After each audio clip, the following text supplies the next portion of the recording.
তবে সাথে এই কথাও বলতে চাই, আল্লামা সাঈদীকে সবাইকে ভালোবাসেন। তার জীবনের সারা জীবনের একটা দোয়া ছিল, আল্লাহ তুমি সবুজ ভূখণ্ডে কোরআনের রাজ কায়েমের ব্যবস্থা করে দাও। সেই কোরআনের রাজ কায়েমের জন্য সবাই কি জান মাল কোরবান দিতে রাজি আছেন? মাঠে ময়দানে কাজ করতে রাজি আছেন? আমরা সব দেখা শেষ করেছি। কেউ চালিয়েছে 25 বছর, কেউ চালিয়েছে 16 বছর, কেউ চালিয়েছে 9 বছর, কেয়ারটেকার গভর্নমেন্টটা কয়েক বছর। সব দেখা শেষ। আগামীর দেশ আমরা দেখতে চাই কোরআনের দেশ, কোরআনের দেশ, কোরআনের দেশ।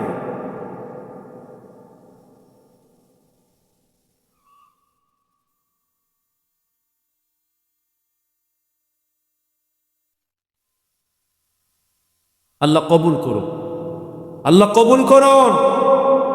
জাহান্নামে যাওয়ার 1 নম্বর কারণ হলো নামাজ না পড়া। জাহান্নামে যাওয়ার 1 নম্বর কারণ কি বলেন তো?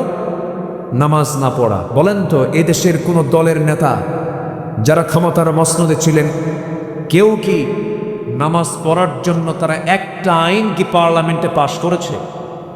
আজ পাশ করেছে? তাহলে এই যে আমরা যে নেতাগুলো দেখি আমার দেশে, এরা কি জাহান্নাম থেকে বাঁচানোর কোনো চিন্তা ওদের মাথায় আছে? ওদের মাথায় হলো চাঁদাবাজি। ওদের মাথায় কি? চাঁদাবাজি। একজন আকাম কুকাম করতে গিয়ে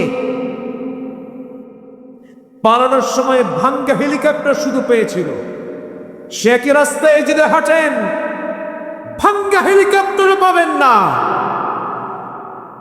এদেশের জনগণ সচেতন, এদেশের জনগণ খুবই সচেতন, বিশেষ করে যুব সমাজ। আমি তাদেরকে সেলুট দিই, ধন্যবাদ জানাই। তোমরা যা করেছো,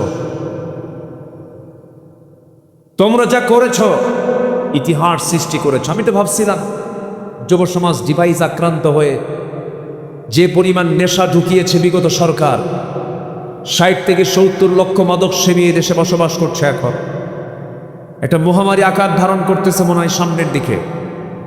সেই সময় এই যুব সমাজ জুলাইয়ের যে আন্দোলনটা দেখিয়ে দিয়েছে। আমার বিশ্বাস আগামীর নেতৃত্ব তোমাদের হাতে আসবে। শুধু কোরআনকে সাথে নিয়ে চলো, আগামীর নেতৃত্ব তোমাদের হাতে আল্লাহ তাআলা দিয়ে দিবে। শর্ত হলো হাতে নিতে হবে কি নিতে হবে? কোরআনকে ধারণ করো, চরিত্র সুন্দর করো। সামনে রমজান মাস আসছে, জীবনটাকে সুন্দর করে সাজায় নাও। দিনের সিয়াম, রাতের কিয়াম, শেষ রাত্রের চোখের পানি সেজদার মধ্যে তুমি কাঁদো। আগামীর নেতৃত্ব আল্লাহ পাক তোমার হাতে দিয়ে দিবে।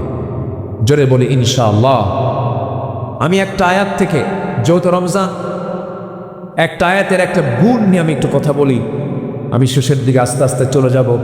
রাত অনেক গভীর হয়েছে। কষ্ট হচ্ছে নাকি আপনাদের? কারো কোনো সমস্যা নাই তো? জোরে বলি ইনশাআল্লাহ। এত সুন্দর মানুষ আপনারা, আমি খুব অবাক হয়ে যাচ্ছি। এত রাতে মানুষ আলোচনা কেমন করে শুনছে। আলহামদুলিল্লাহ, আলহামদুলিল্লাহ। সম্মানিত ভাই, আমরা একটা গুণ অর্জন করব, একটা লাকব নিয়ে যাব। আল্লাহ পাক বিনিময়ে আমাকে আপনাকে জান্নাত দিয়ে দিবেন। জোরে বলি সুবহানাল্লাহ। সেই গুণটা আল্লাহ রাব্বুল আলামিন বান্দার মধ্যে দেখতে চান। আল্লাহ রাব্বুল আলামিন সুন্দর করে বান্দাকে ডাক দিয়ে বলছেন, ইয়া আইয়ুহাল্লাযীনা আমানু কুতিবা আলাইকুমুস সিয়াম কামা কুতিবা আলাল্লাযীনা মিন ক্বাবলিকুম লাআল্লাকুম তাত্তাকুন। জোরে বলুন আল্লাহু আকবার। ঈমানদারেরা, তোমাদের উপরে কুতিবা লিখিত আকারে পাশ করা হয়েছে। ফরিদা শব্দ বলা হয়নি, কুতিবা বলা হয়েছে। আলেম ওলামা এখানে আছে। দলিল হলো 2 প্রকার। একটা হচ্ছে মৌখিক দলিল, মুখে বলা দলিল, আর একটা লিখে দেওয়া দলিল। বলুন তো, মৌখিক দলিল মজবুত না লিখিত দলিল মজবুত? আল্লাহ রাব্বুল আলামিন এই রোজাটাকে লিখিত আকারে পাশ করেছেন। তোমাদের জন্য রোজাকে ফরজ করেছি, লিখিত আকারে দিয়েছি।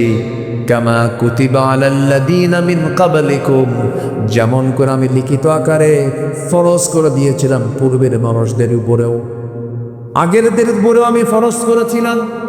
তাহলে এখান থেকে আরেকটা বিষয় সুস্পষ্ট হয়ে গেল, শুধু রোজাটা আমরাই পালন করছি না, আগের নবীর যারা উম্মত ছিলেন তারাও পালন করেছে। দাউদ আলাইহিস সালাম তিনি রোজা রাখতেন, একদিন পর পর একদিন রাখতেন।